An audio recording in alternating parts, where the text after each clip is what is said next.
Hello everybody, and Jess here, and welcome back to Frieren Season 2, Episode 10, the finale.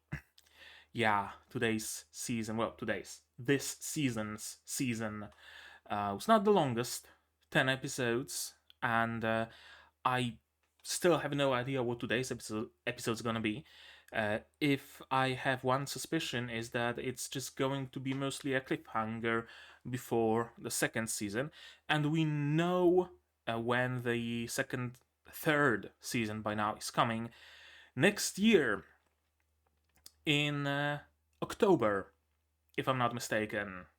So we essentially have like a year and a half until that new season comes, which is a long time. No, thankfully, in the meantime, there's plenty of other anime coming out. There is second season of Shangri-La Frontier. Can't remember when exactly. I think it's also 2027, or actually might be this year. I'm not sure. There is another season of Yojo Senki.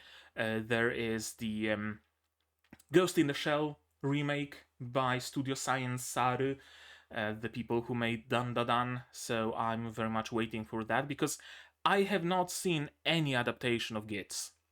So that will be my very first time getting to know this classic and getting to do it blind, and I'm probably gonna record it because, I mean, come on, it's not always that you can watch a new rendition of a classic and do it without knowing the originals. So that's gonna be something interesting. But yeah, for Frieren, we're gonna have to wait well over a year.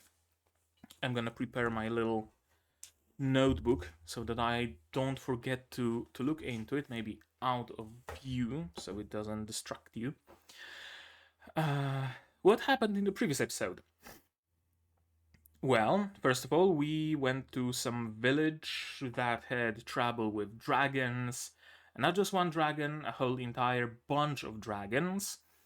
And we agreed to take care of them for the price of a grimoire that allows you to say any words, any like tongue breaker, tongue twister. Yeah, tongue twister perfectly without making a mistake. So, suffice to say, it's certainly a spell worth the price of defeating an entire herd of dragons. And that was a bottle, which I kicked.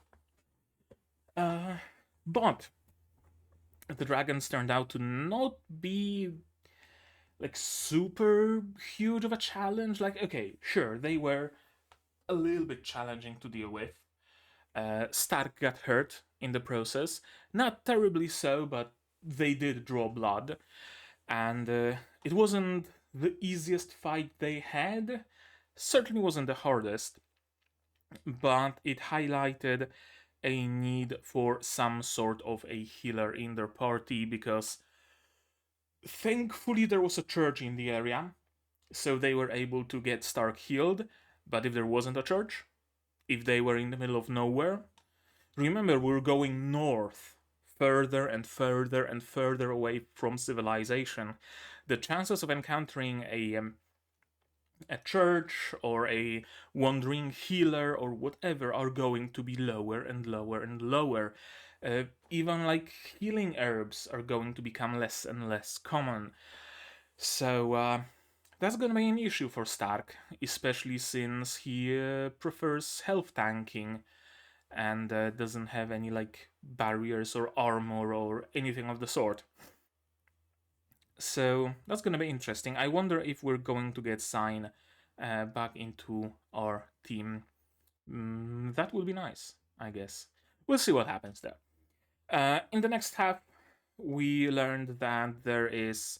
Well, first of all, we were stuck for the winter because winter came, and traveling during winter is no bueno, especially since your choice is between climbing mountains or going onto a lake constantly smacked with hailstorms and snowstorms, and nobody would be willing to sail in weather like that.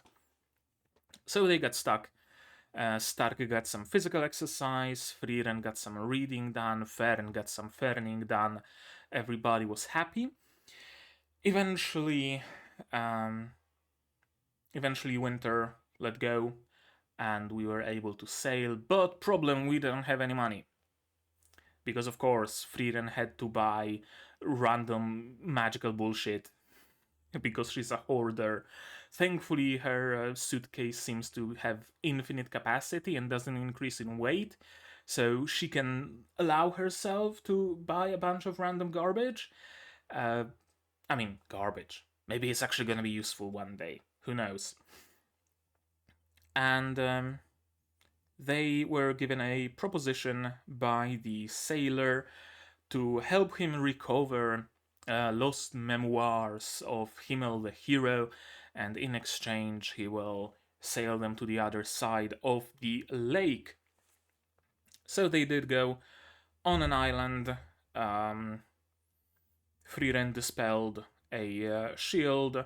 We don't know why the monks from that monastery ran away. We know just that they protected the monastery with a shield so that it doesn't all the writing doesn't get destroyed by the elements. Inside we found a memoir, a whole bunch of other books, and the memoir was mostly just daily stuff. It wasn't anything big, anything grandiose. It wasn't a description of their heroic deeds. It was a description of them frolicking, laying down and napping, Frieren reading a book, just, the daily life during their adventure. So, not of particularly much value to historians, although, who knows, maybe of much value actually. And in the end, the sailor allowed Frieren to keep it because he saw her face, and he said that, well, there's plenty of other books around, probably also very, very important, very expensive. I'm fine with that. You take this memoir, it should belong to you.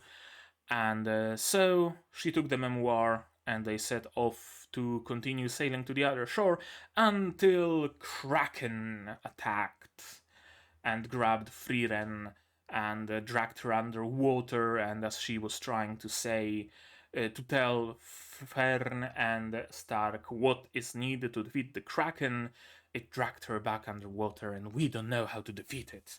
Dun dun dun. Cliffhanger. I wonder what they're gonna do with it in today's episode. I wouldn't be surprised if they just did a time skip. Like, they are already on the shore, Stark is completely drenched, squeezing out his clothes. Frieren is fine, Fern is fine. Maybe they're using spells to dry themselves, and that's it. It was just a cliffhanger for the sake of cliffhanger and for the sake of haha funny resolution. Wouldn't be surprised. Wouldn't be surprised either if we actually had the fight take place. So, either or. Besides that, important thing from the previous episode, we saw Denken, who now I know is actually a first-class mage. He did pass. We saw Denken traveling also north, probably to his hometown. Well, not necessarily his hometown, to his wife's grave. I think it was his wife's grave. I might be misremembering, but I think it was his wife's grave that he wanted to travel to. Maybe he said very special grave or something along those lines, but I think it's his wife's grave. I don't know. And that was all that we saw of Denken. So, we also heard a mention of a golden land or land of gold or something like that, that was recently rediscovered, and people are flocking from all around the world trying to go there and grab a bunch of gold. Is Denken gonna be involved with that? I don't know.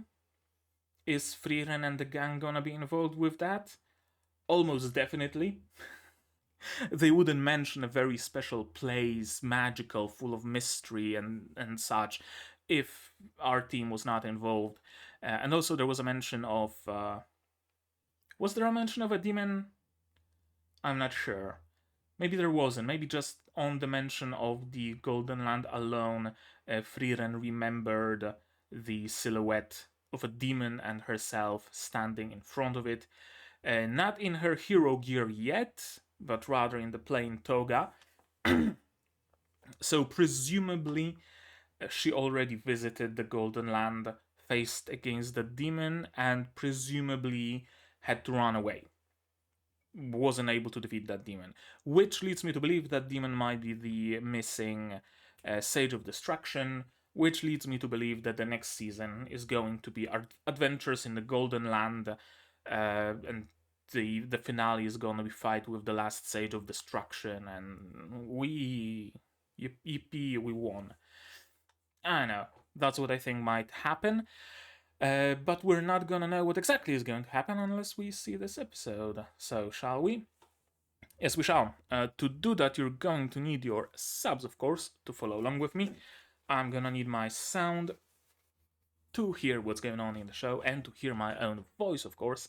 And I'm gonna have to ask you for support. Support the channel if you want to monetarily on Patreon, YouTube down below, or not. Share my content, spread the word, it costs you nothing to do so, and it helps the channel a lot. And with that, we can start watching episode 10, the finale of Frieren Season 2 in 3, 2, 1, go. Starting from the OP. I did not switch.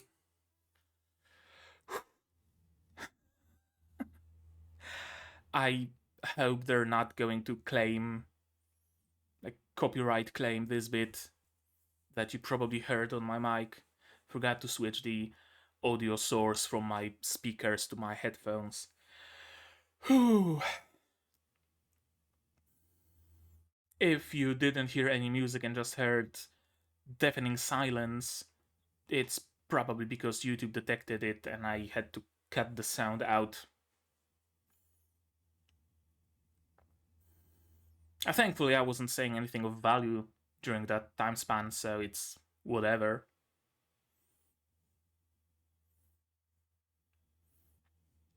Might actually have included the countdown, so that my vocal countdown wasn't enough, then you're gonna have to sync up with just the timer alone. Sorry for that, if that's what happened. I don't know what happened because it's not uploaded yet. I'm just recording it. Duh. Regardless, if you want to watch this episode without any issues and without having to sync up your own copy, picture-in-picture, where the episode is gonna be here, it's gonna be available on my Patreon shortly after this episode is available on YouTube, so you can go there and watch that instead. Oh, we're just not gonna see what happened with the Kraken. 3 kilometers? Yeah.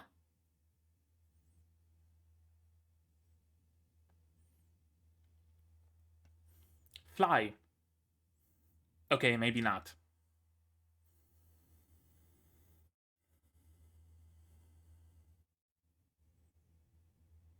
Yeah, kinda.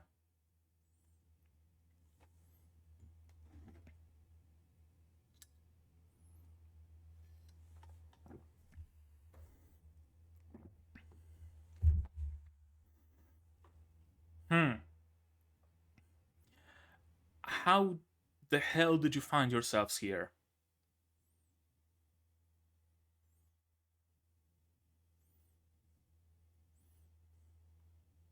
Did I miss an episode?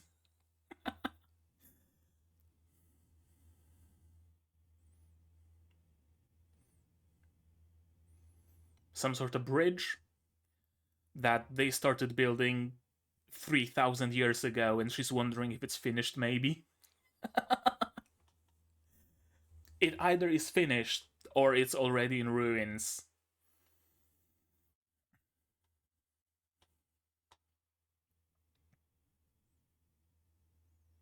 He? Oh, another dwarf? Another dwarf.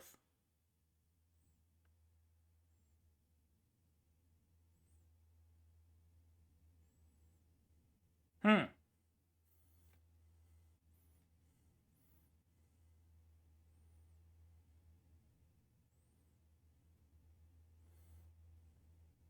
Where'd he get the lumber from?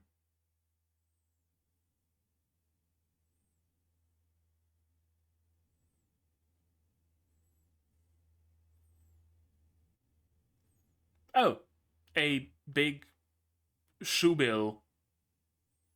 Yeah, that's a shoe bill.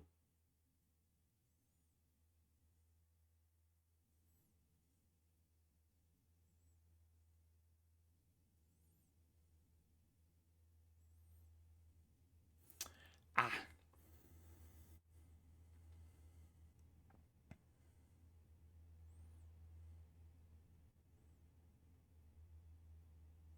Should probably, like, enclose it, maybe.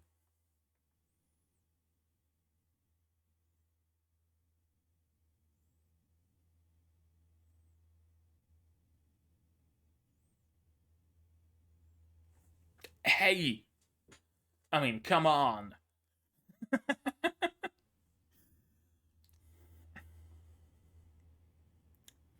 Feren's interested.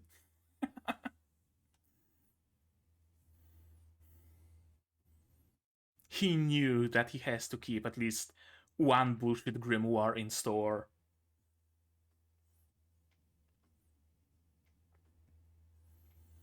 He started it 200 years ago, thought, well, if I ever need Frieren's help, I'm gonna need some grimoire.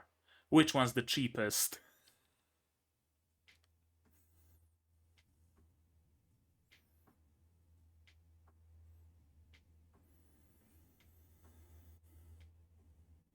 So people can cross. Oh?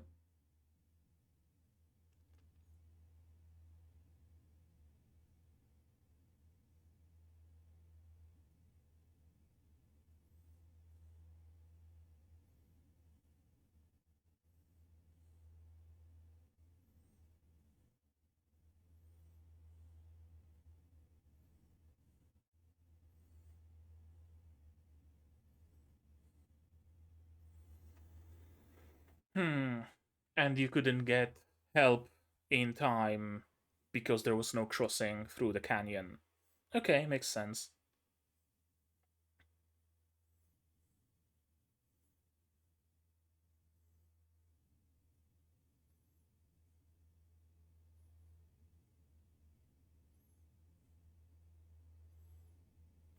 Oh, that little quest.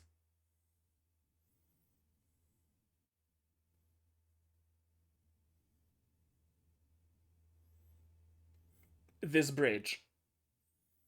How about you offer this bridge? Name it after me.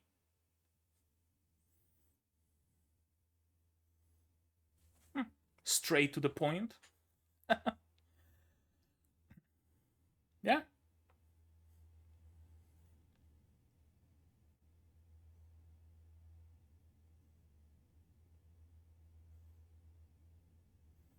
there we go.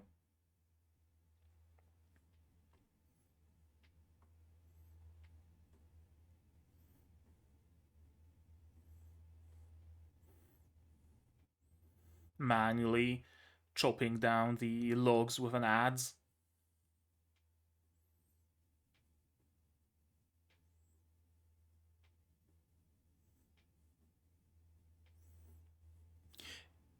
Isn't that guy on the right the gorilla warrior? He looks kinda similar.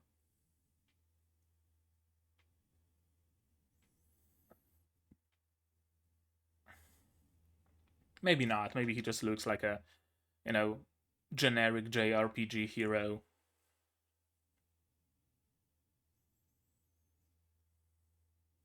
And then the shoebills moved in. A lot of shoebills.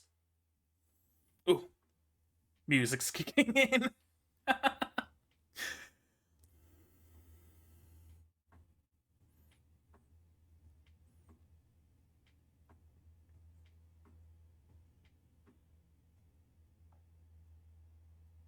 Easy.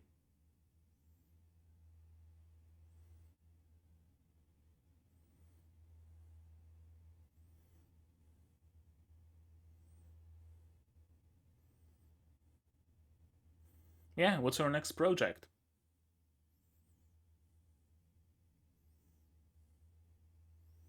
Okay, no projects.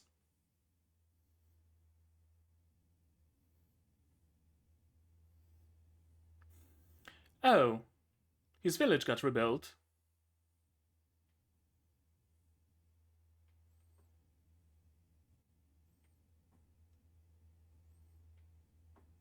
Yeah?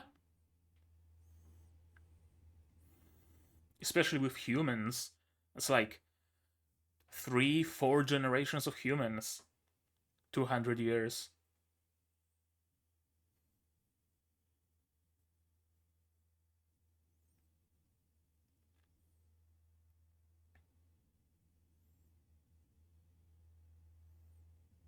Schmal snowfield. Yeah, of course.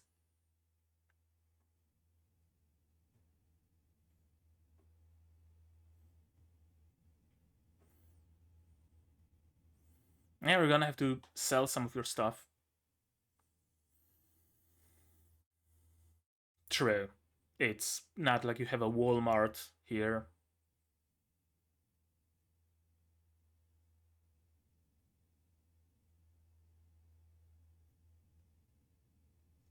Oh, a village?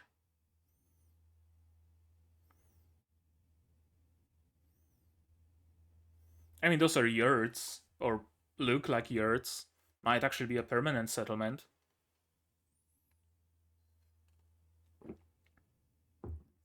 Hmm.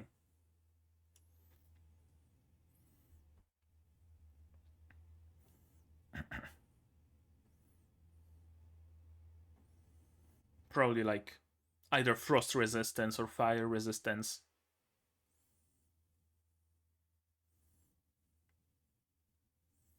Yeah, makes sense.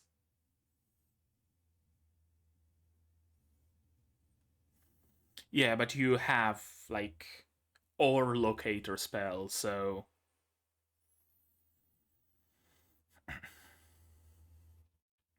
are we getting a quest from an adventurer's guild?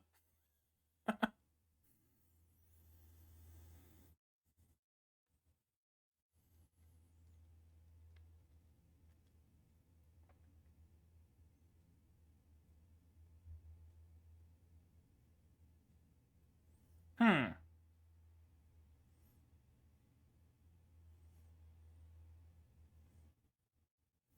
Okay, how does that help us though?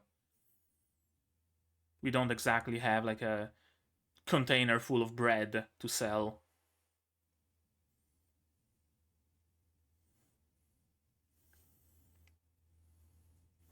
We can be an escort to adventurers, to miners. Oh, okay. Yeah, just adventurers guild quest, basically.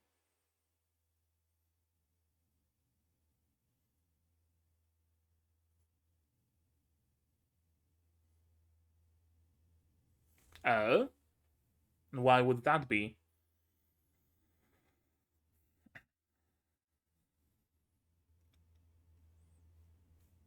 Why though?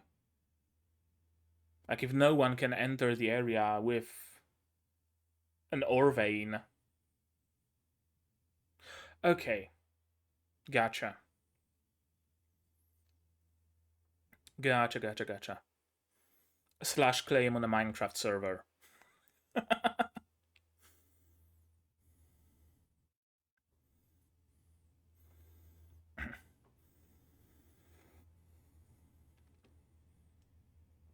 And presumably, once they have the funds and the manpower to start digging into the vein, they can also get some mage who will dispel that barrier.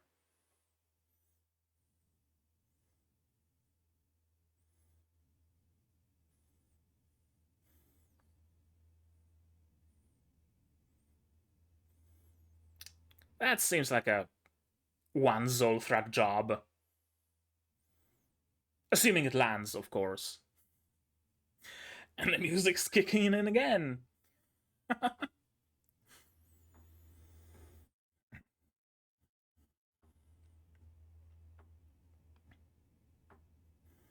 Damn, it's agile.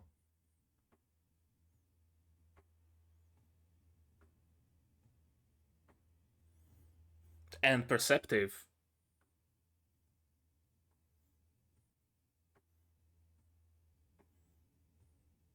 I love the sound effect here. Long range Zolthrak there. Mmm.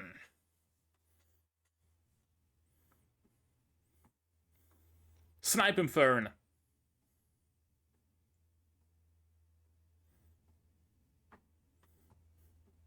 I love this track. Yep. Time to snipe.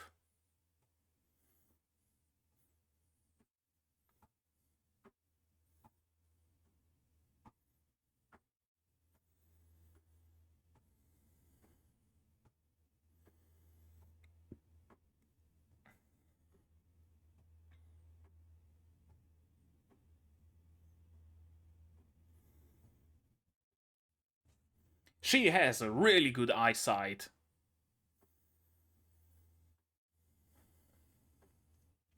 God damn! That's a big magic circle.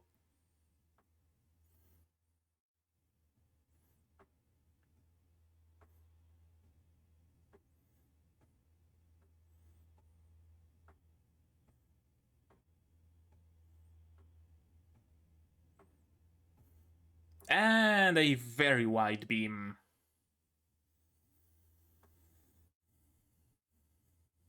Amazing music.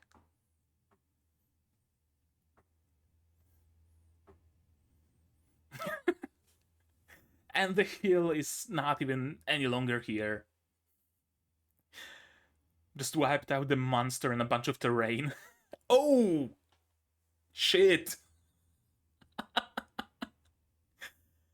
Okay, so those are like lesser variants.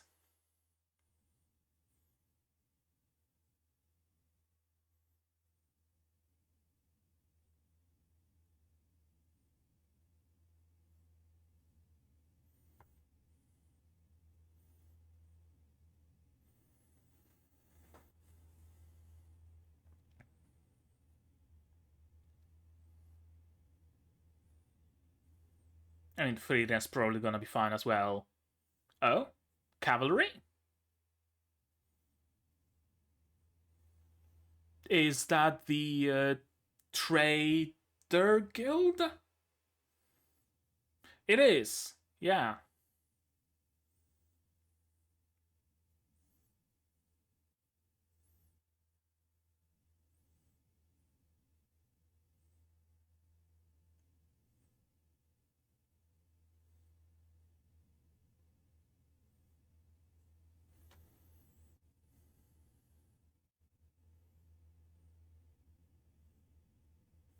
Why the action music?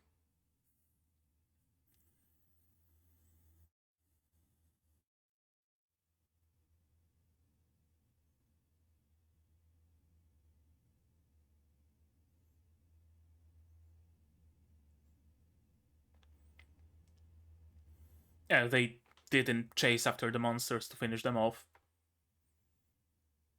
Oh well. But yeah, it seems like the northern plateau is getting more and more civilized, isn't it? Settlement here, settlement there, regular patrols, right? Fluffy bread.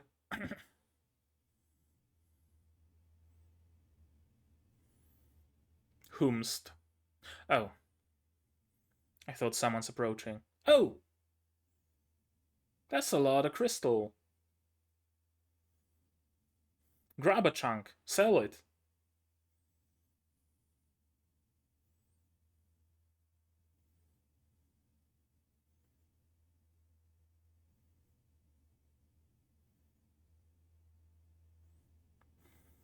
I'm assuming an entire valley filled with those crystals. Yep, more or less.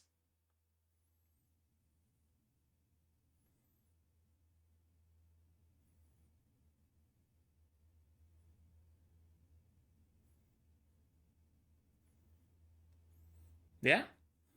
I mean, there's an entire settlement of people who are going to come here and are gonna start mining. And it's going to be covered in industrial waste. Exactly.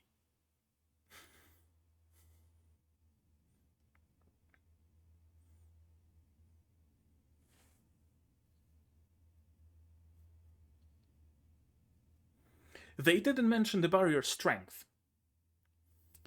So erect something strong enough that no one's gonna disrupt that site. Oh! Preserve?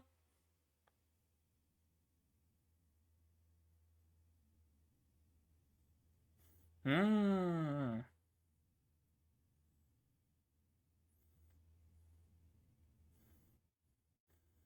That's why he wanted to slash claim it. And besides, presumably there's plenty of veins underground. Protecting other people's homes yet again reappears as a theme. Themes and such.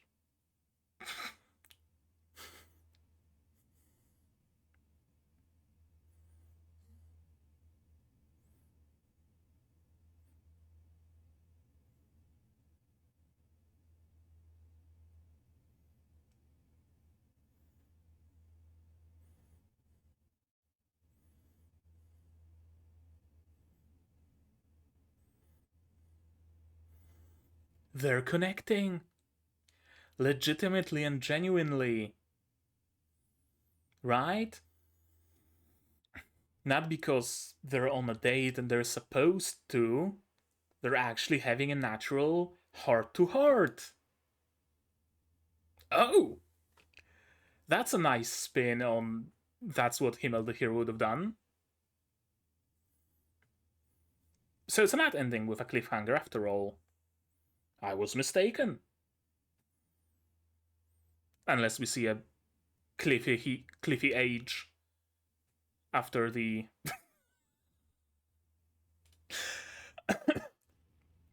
Of course. Time to slay more monsters. You always are. Oh!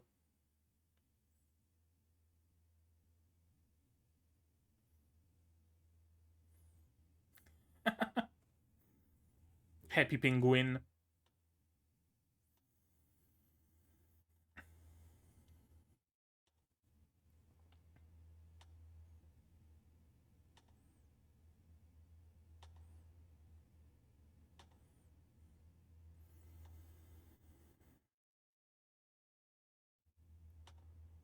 I have a thing for like rebuilding civilization kind of themes. I'm loving the Northern Plateau arc so far.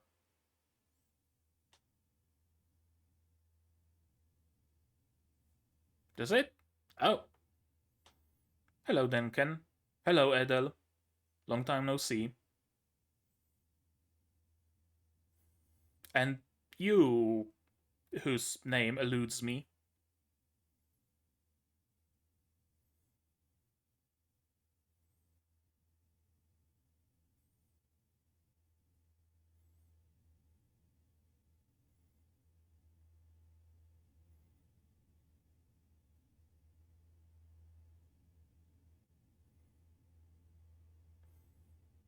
Oh, that took a moment.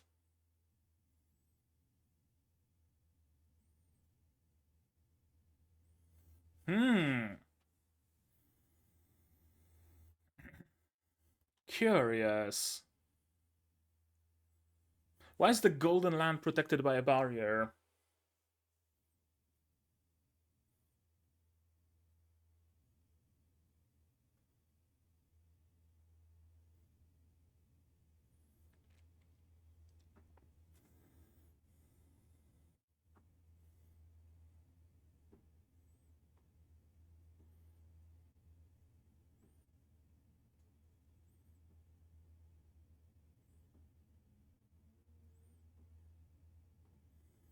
Hmm. Macht of the Golden Land. Okay, so we have a setup for Season 3.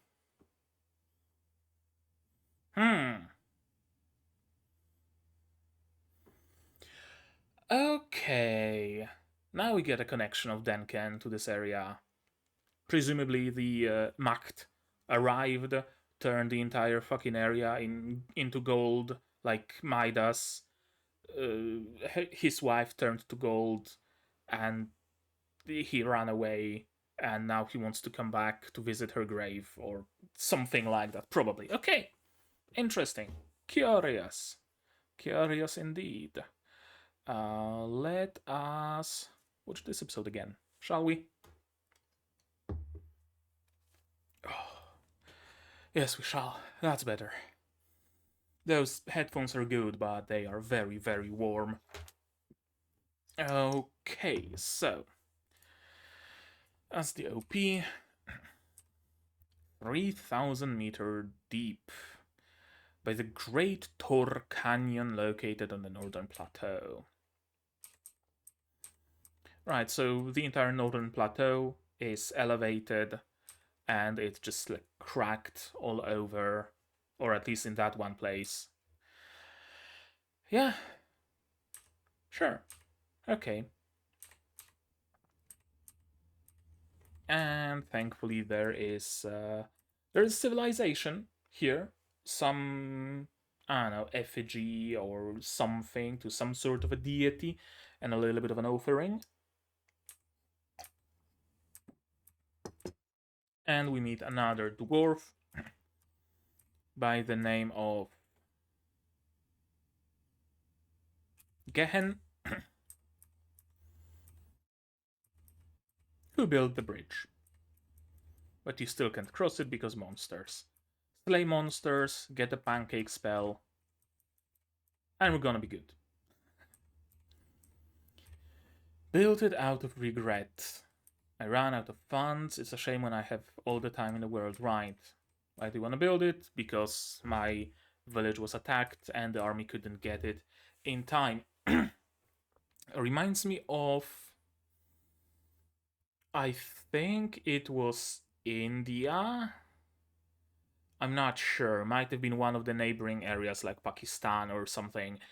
A dude dug a path through a mountain because his wife was sick or was in labor or something like that, and for any help to arrive they would have to go around the mountain, and it took too long, so he decided to dig through the mountain, and he actually accomplished that goal.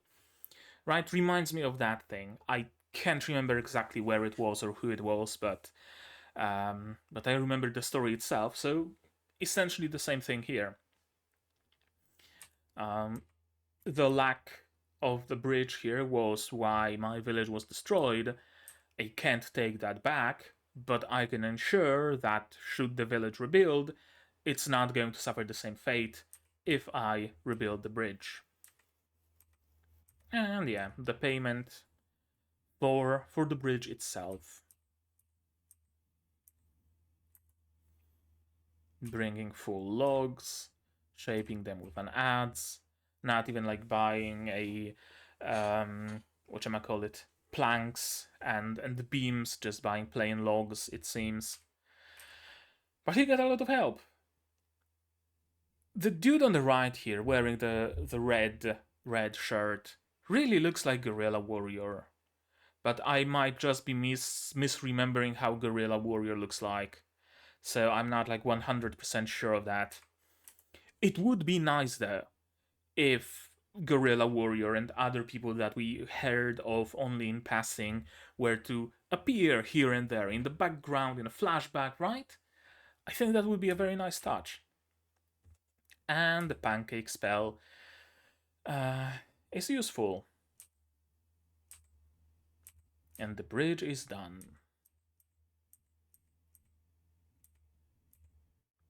And the monsters are done. And people can freely cross the canyon. And it's time for him to retire in the village that over the last 200 years was reinstated, because of course it was. Because I wanted to say nature hates emptiness, but it's not really nature. Although, if you think about it, humans are a part of nature, right? The same way a meerkat digs a hole to sleep in, the same way human builds a house. So the same way, if an area is devoid of anything else and it's a good place for a meerkat to dig a hole, there's gonna be a bunch of meerkats digging their holes. In the same way, if there's an area that's good for a village, a bunch of people will come here and build a village. So nature does hate emptiness, and humans are part of nature. Yeah, 200 years is more than enough for a village to be built anew. Indeed. Stark, of course, playing with kids, because that's what Stark does. And Frieren and Fern enjoying food, because that's what Frieren and Fern do. A beautiful sight. Schmal snowfield. I don't know what schmal means in German. In Polish, schmal is a colloquial word for money. I assume it comes from German, so maybe it means money in German, which would kind of make sense. Schmal snowfield, money snowfield, and there is money to be made digging up crystals. Maybe I'm onto something. Maybe I'm not. I don't know. If you know German, tell me in the comments. Out of money again because Frieren bought a bunch of crap. Because of course she did. And a nice settlement in the middle of the wilderness. Very much reminiscent of how towns were appearing in the United States, or rather in North America, because it wasn't just the US. It was Canada, it was Alaska, which wasn't always part of the US, right?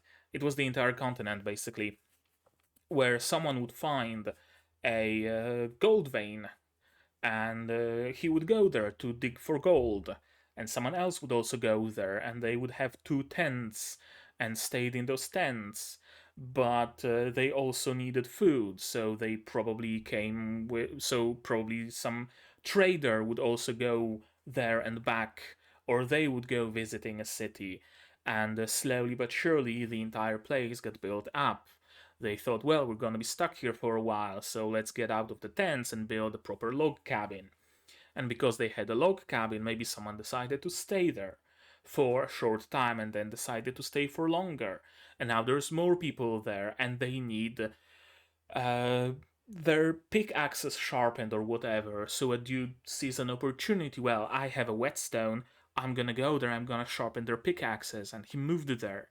And they dug a well to get water, and because they had water, they could keep livestock, right? Instead of going for milk to the city, we can have a cow and have it there. But someone has to keep that cow, right? Someone has to milk it, so we need a farmhand, and it just continued to grow from a vein of gold and one dude with a pickaxe. And it's the same here. Like, sure, they are here to dig crystals, but you can see someone in the yurt on the right has a skin tanning of some animal. There's a tannery. Someone's probably making warm clothes here, right? We have a place that deals with the logistics specific, right? Giving quests to people. This monster needs killing, that monster needs killing. We have someone taking care of the dogs. Presumably, we have a healer, maybe, right? An entire settlement built around just one thing, one single resource. And a whole marketplace dealing in furs, dealing in food, dealing in all sorts of things. And of course, when resources are scarce, those resources will be priced higher, because that's what it is. But on the other hand, digging crystals is presumably a lucrative job, so people living here probably have a fair bit of money, so they can afford those prices, and like its own enclosed economy is forming essentially around this place. And the place is growing and growing with its own economy until it maybe becomes self sufficient. And then it becomes a city state. It already has its own economy, it's already trading with other cities. And from a city state, it's a short way to a nation. Right? Like, that's how those things form, that's how those things develop. Crystals are expensive because a lot of monsters, and they're commonly used in potions. So we're gonna be doing some good old monster slaying. And an anti-personal barrier. Slash claim. Skating, except without actual skate, just in his shoes. Skating with no problem, Frieren walking with no problem, but Frieren is having some issues. Big bad wolf. That can dodge pretty much everything they throw at it. All the attacks by Stark, all the attacks by Frieren, by Frieren. Even a whole entire cannonade of attacks. It's just weaving between the beams. It's detecting mana, so we gotta use long range sniping again. I really like this development for Frieren. I really do. She's really growing into a very versatile Zolthrak caster, into a very versatile mage in that way, right? We already know that she can overwhelm basically anybody with just the sheer volume and amount and speed of her attacks that she can do at once. And she can protect herself from any deluge of attacks by creating shields every which way, right? She essentially has a machine gun mode, but she also learned a sniper mode where she goes completely out of range and just does a fucking low orbital ion cannon attack. Fucking rod from God kinda deal. I like it. I like that. In particular, what I like about it is that this growth is natural, right? It might be my mind rotted with isekais speaking, but in many fantasy series, shows, manga, whatever, there's that concept of a spell as an item, as a thing, right? I found a spell orb and I consumed it, and now I know the spell. I found a grimoire, I read it, and now I know the spell, which, I mean, it's a thing in Frieren, but not in this way, right? Essentially, you know Zolfrak, but then you say status, open a window, give yourself a couple of points in Zolfrak, and unlock sniper mode, right? There's none of that here. It's natural. Nobody even particularly says anything like, "Oh my god, Fern, you unlocked the mythical long-range Zolfrak." No, she just learned to use Zolfrak in a different way. It's still the same spell. She just has more versatile use for it. I really, really like it. It's natural. It's perfectly natural. It's like, I don't know, a human takes a pen and starts spinning it and gets better at spinning and learns some tricks and is doing and buys like a professional pen spinning pen. Right? It's not like unlocking new skills. It's developing the skill and learning new tricks, learning new uses of it. I like it. I really do. Very, very wide Zolthrak beam, preceded by a rain of smaller Zolthraks, presumably just obliterated. Like, I can't even call it a precise sniper strike. It it was orbital bombardment. That's what it is, basically. Orbital fucking bombardment. Destroys the monster and destroys the area around the monster. uh,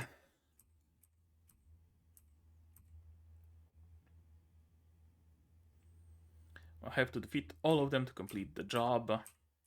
Well, apparently not, because there's a bunch of knights who chased those monsters away, which means they are still around. But I guess an anti-personal barrier is going to keep them away, presumably. So maybe we're good. That squad patrols their entire territory. The northern plateau is changing little by little. This line is what made me realize that we are seeing a bit of a civilization building story happening in the background, right? I generally really enjoy civilization builders where the main character is like a retired hero who gets a plot of land and develops that land into a kingdom and then into a mighty realm and starts I don't know, starts getting other kingdoms joined and creates an empire. And you know what I'm talking about, right? I really enjoy that genre of fantasy anime and manga, mostly manga. I haven't seen many anime of this kind, or like on a smaller scale, right? Building up a village. There's the main character and a couple of other people, and they build a house, and people are slowly joining, and they're building a palace, yada yada yada. You know what I'm talking about, and that's exactly what's taking place in the background here, right? That's exactly what's taking place, except not like spurred by a single individual main character hero, but rather it's happening naturally. It's happening naturally.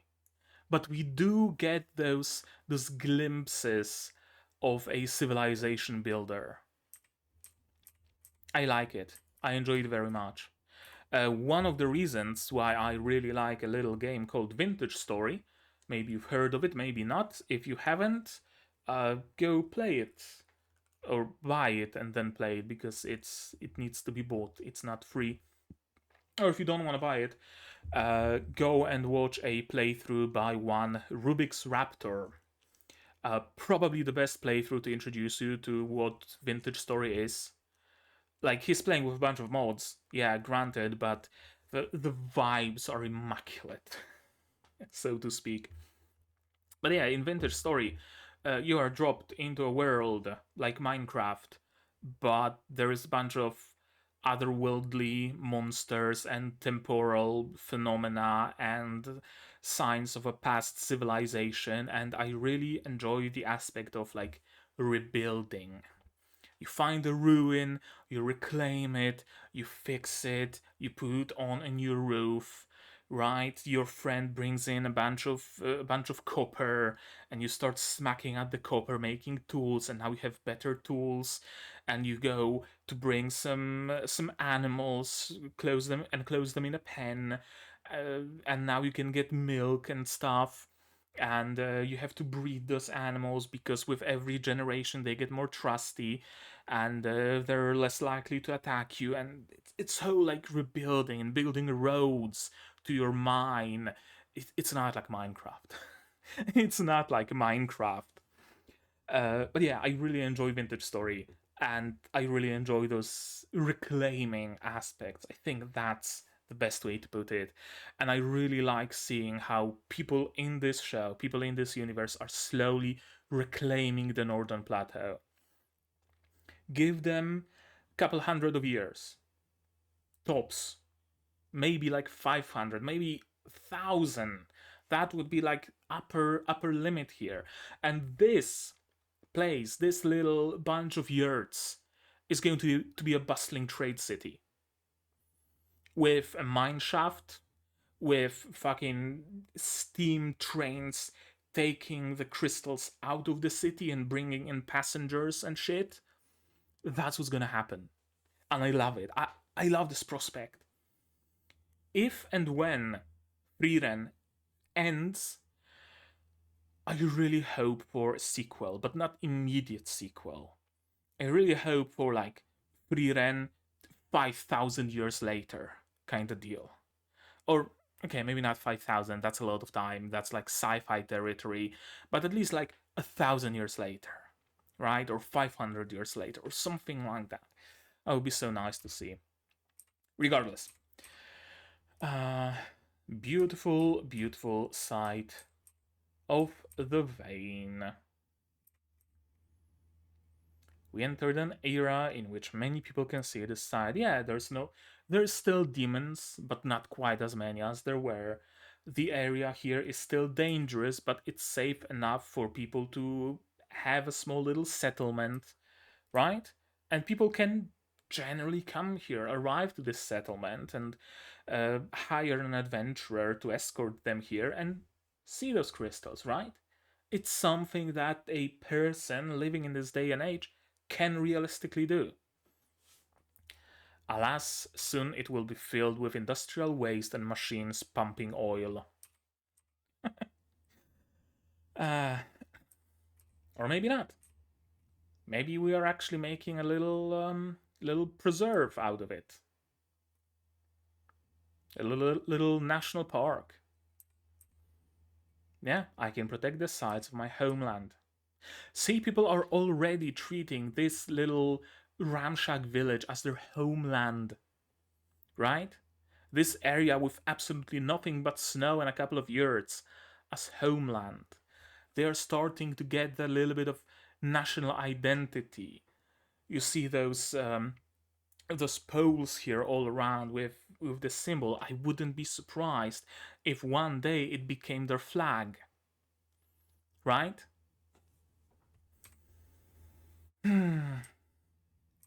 This is great. Them talking, like, sharing their thoughts, heart to heart. It stands in such a big contrast to how they were during their date, right? Mostly focused on Frieren, not really knowing what to talk about. Well, what do you know? If you don't force it, it actually comes out pretty fucking naturally. And you can have a really nice talk if you don't force that talk. Such a nice moment between them. Because that's what Miss Frieren would do. Indeed. She became the Himmel of this era, in a way. And they do already have somewhat of a flag, right? On the doors here. This shape. And of course she bought just random fucking pot. Because, because of course she did. So happy. Carrying stones. Again, reminiscent of vintage story. Roofing, digging. Yeah, the northern plateau is developing. It is developing. It's no longer a complete wildland. It's no longer a complete shithole. And I have to give back some credit where it's due. I think I understand all the people who said we don't want to move out a little better. I gotta say, after seeing this bit where the Northern Plateau is actually developing, is actually getting safer, with patrols of knights on horseback, making sure that the area is safe, with more and more trade going on, people building better and better buildings, building bridges. Soon enough, there's going to be some sort of a water dam to reroute water to fields. There's going to be some agriculture, right? Seeing how it's developing and getting better and growing, It's no wonder that people, especially the more hopeful people, want to stay here, right? Okay, right now maybe it's not the best place to live, but in 15 years, it's gonna be better. And I wanna stick around and I wanna help make this place get better. And I want to call dibs on this house because the property prices are gonna skyrocket once this ramshack village becomes a bustling trade city, right? I can actually understand that. I can actually understand that. Edel, second class mage. Okay, right, Edel didn't pass the test. She had to be carried out by the golem from the labyrinth, right? Yeah. Expert in mental magic, she re-examined the area, presumably the area of the Golden City, and she has a bunch of information for him. And presumably she also got a bunch of mental images from him as well. That's why she knows that he wants to die, that's why she knows about his wife. Your job is to maintain and manage the barrier around the Golden Land. Do not stray from your duties.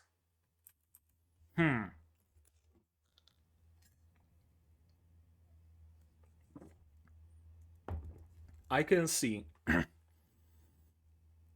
an immediate shift in vibe here, right? There is something going on. Something perhaps nefarious. Something perhaps dark. We're no longer talking about adventure and fun and discovery. We have a dude who's like the right, maybe the left hand of Seria, speaking directly to Denken in the middle of a forest with no witnesses. This is your duty. Do not stray from your duties. Go and do that. Give up on visiting her grave.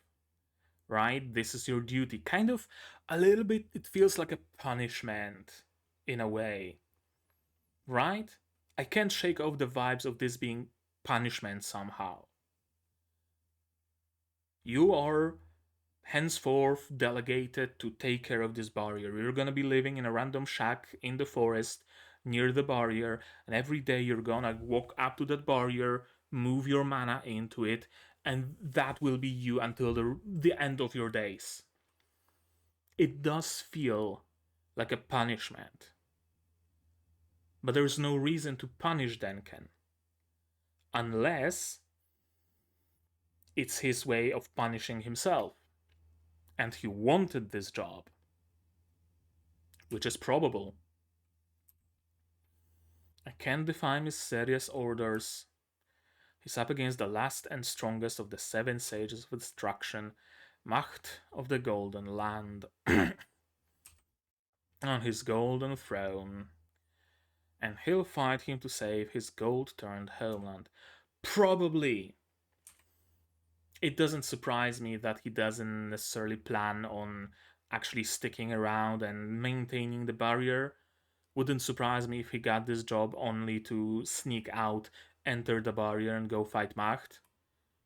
Thinking, either I win and I'm able to visit my wife's grave, or I lose and I get to visit my wife directly. Wouldn't surprise me if that was something that's going on in his head. But presumably, he's going to meet up with Frieren and the gang, and it's going to completely turn around the balance of power here, right? Denken teaming up with Frieren, with Fern, with Stark, perhaps with someone else. We know that there's a lot of people coming into this Golden Land, so perhaps all of them teaming up will be able to take down Macht. Presumably that's something that's possible, right? I know. We'll see. We'll see in the next season in well over a fucking year. That's a long wait. That's a very long wait. But the one thing you're not gonna have to wait for is for me to take a look at the theories right quick. I didn't have all that many of them, so, like, not even a full page. So we should be able to go through them fairly quickly. Anti-magic crystals come in useful. They haven't yet. Stark needs to destroy this crystal to save the girls and succeeds. Hasn't happened yet. One Sage of Destruction still at large. Indeed, seems to be the case. Macht is still at large. Or, well, at large. He seems to be stuck in this golden city. Duck family sword is important, not really. Or at least we don't know. What was Milliarde looking for? Right, we don't know that. Female demon with katana and purple bracelet. The one that fought against the girl that likes head patting Frieren and Seria. I forgot her name. But yeah, she is a thing, I guess. So green. Sure. The goddess had a hand in creating demons, we don't know. Pink-haired demon is curious about humans, a random aberration or an evolution, we don't know. Eccentric demon who studies humanity, we heard of that one, but we haven't seen. Maybe it's this one, maybe not. Methode is special somehow, yeah, Methode. She is special somehow. She is a demon, she comes from a line of demon slayers, and she also can use goddess magic. Stark continues health tanking and baiting attacks. Probably. We meet Sign again by the end of the season. That has not happened. Wow. I was mistaken about something. Would you look at that? We meet up with Denken. Probably hasn't happened yet. We're going to Goldland. Hasn't been established fully, but safe to assume. I'm gonna leave it be there. Demon in the Goldland is the last sage. Indeed he is. Goldland doesn't actually have gold. It's yellow flowers or something. Well, this looks pretty fucking golden to me. So it seems like I was very much mistaken. Here is the summary. You probably can see it well with the... there we go. Do I go to the previous season briefly?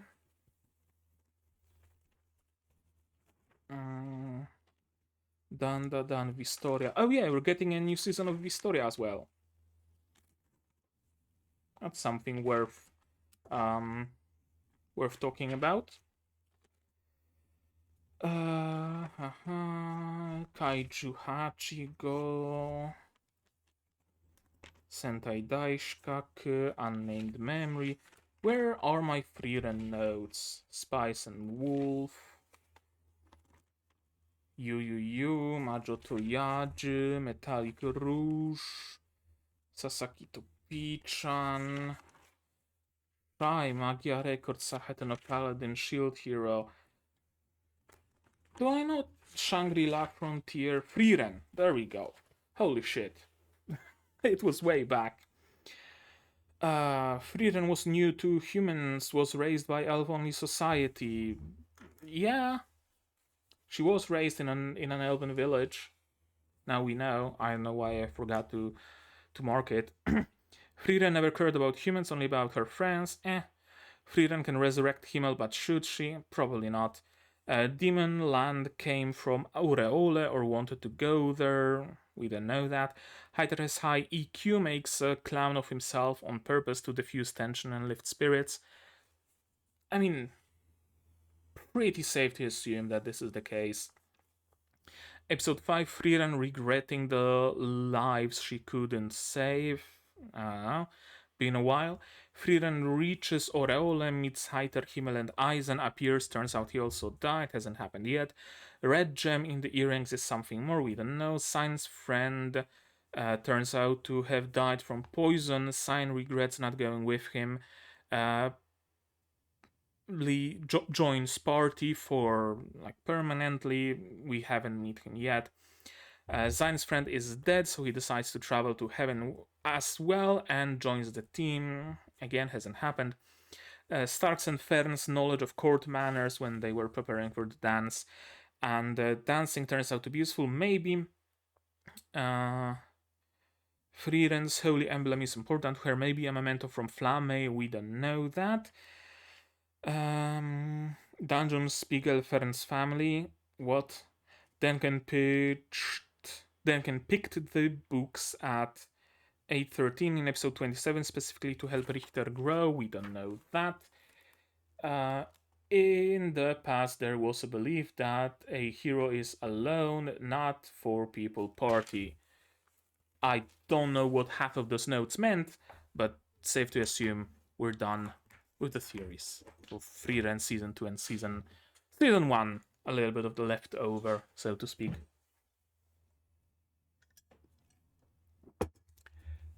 So no Frieren. This was a fun episode. That's basically all I have to say on the topic, really.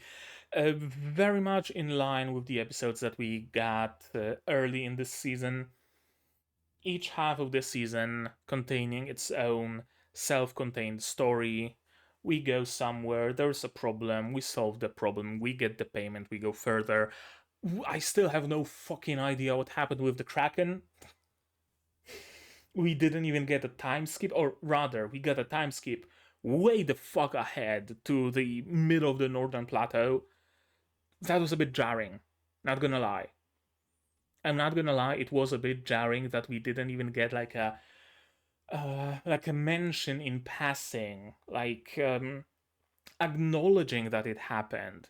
Nothing like someone saying, "Oh man, that Kraken was crazy," or anything. We didn't get any acknowledgement of that. Kinda sucks. Not gonna lie.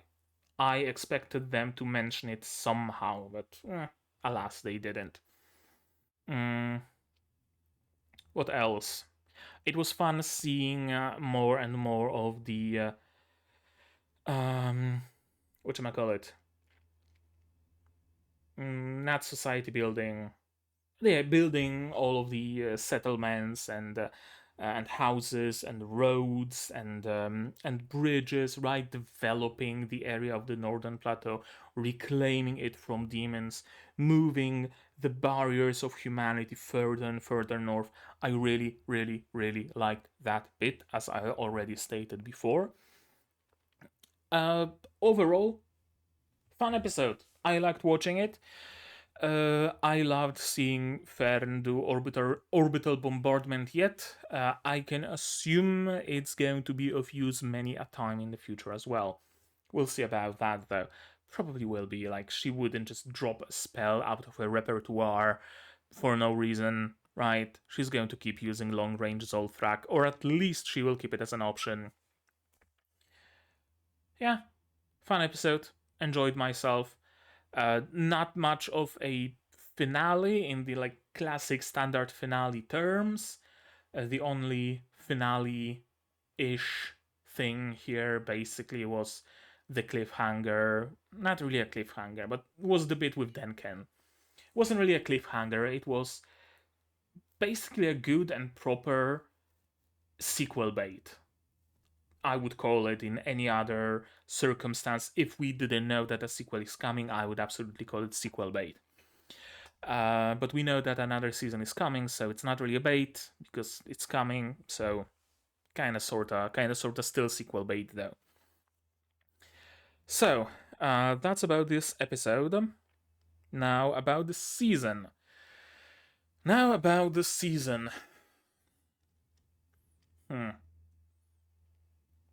Well, through the through the fact of being way shorter than season 1, it's automatically not as good. Because there weren't as many opportunities for good to appear. Sure, we had some really nice fights, absolutely. Amazing choreography, amazing music, amazing animation. Yes, we had some great storytelling, but amount wise, right? Quantity-wise, there simply wasn't enough. I'm left wanting more, for sure. It very much felt like a weird transition period in a way. It very much feels like the Golden Land arc will be like 24 episodes, will need 24 episodes, and so we can't really add this little bunch of adventures that we had. Hard to even really call it an arc. There was just a single arc in this episode, and that was defeating the Revolte, right? That was the one and only arc. So it's not something that they added on top of season 1. It's not something they can add in front of season 3, because otherwise season 3 would end up being 34 episodes. So they kind of had to separate it into its own thing. They maybe didn't want to spend too much funds, too much effort on making it a movie, but also it wouldn't really lend itself well to being a movie because it's not one continuous arc, but rather a bunch of adventures. Kinda sorta glorified OVA is the vibe I'm getting from this season, mostly, in a way. But yeah, I think that's what they had to do. They had to squeeze this bit between what happened in season 1 and the Golden Land into its own little tiny, dinky little season, because they couldn't do it any other way. And it kind of feels that way.